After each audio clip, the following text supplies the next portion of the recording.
അസ്സലാമു അലൈക്കും ഓൾ. ഇന്നലെ ഒരു കമൻറ്റ് ഇങ്ങനെയായിരുന്നു, വൈറ്റ് സോസ് പാസ്ത റെസിപ്പി ഇടുമോ?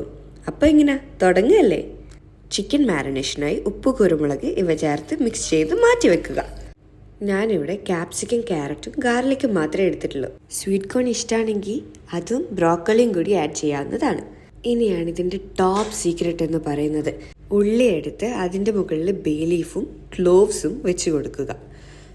ദാ ഇതുപോലെ തിളപ്പിക്കാൻ വെച്ച പാലിലേക്ക് ഇതുകൂടി ഇടുക. ബോയിലായതിനു ശേഷം ഇതെടുത്ത് മാറ്റി വെക്കാവുന്നതാണ്. ഇനി ഒരു പാത്രത്തിലേക്ക് ബട്ടർ ഇട്ട് കൊടുത്ത് വെളുത്തുള്ളി ആഡ് ചെയ്യാവുന്നതാണ്. വെളുത്തുള്ളി ചെറുതായി ഒന്ന് റോസ്റ്റ് ആകുമ്പോഴേക്കും ക്യാരറ്റും ക്യാപ്സിക്കവും കൂടി ആഡ് ചെയ്ത് വഴറ്റിയെടുക്കാം. പാസ്ത റെഡിയാക്കാനായിട്ട് ഒരു പാത്രത്തിൽ വെള്ളം വെച്ച് അതൊന്ന് ചൂടായി വരുമ്പോഴേക്കും ഉപ്പും ഓയിലും ഇട്ട് ഇളക്കി പാസ്തയും ഇട്ട് കൊടുക്കാം. ഇപ്പോൾ ഇവിടെ പാസ്ത റെഡി ആയിട്ടുണ്ട്. ഇനി ഒരു പാത്രത്തിലേക്ക് ബട്ടർ ഇട്ട് കൊടുത്ത് ചിക്കൻ കൂടി ആഡ് ചെയ്ത് സോട്ട് ചെയ്തെടുക്കാം. ചിക്കൻ്റെ സ്റ്റോക്ക് വാട്ടർ കളയരുതേ. ചിക്കൻ ഇവിടെ റെഡി ആയിട്ടുണ്ട്.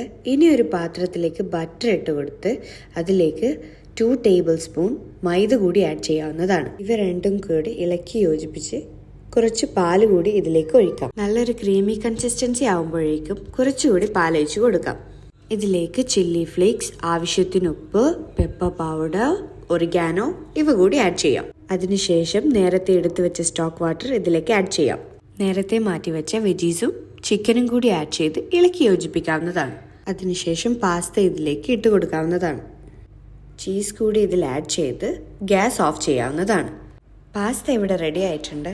എല്ലാവരും ഈ റെസിപ്പി ഒന്ന് ട്രൈ ചെയ്ത് നോക്കണേ. വീഡിയോ ഇഷ്ടപ്പെട്ടെങ്കിൽ ലൈക്ക് ചെയ്ത് ഷെയർ ചെയ്യാൻ മറക്കല്ലേ. ബൈ.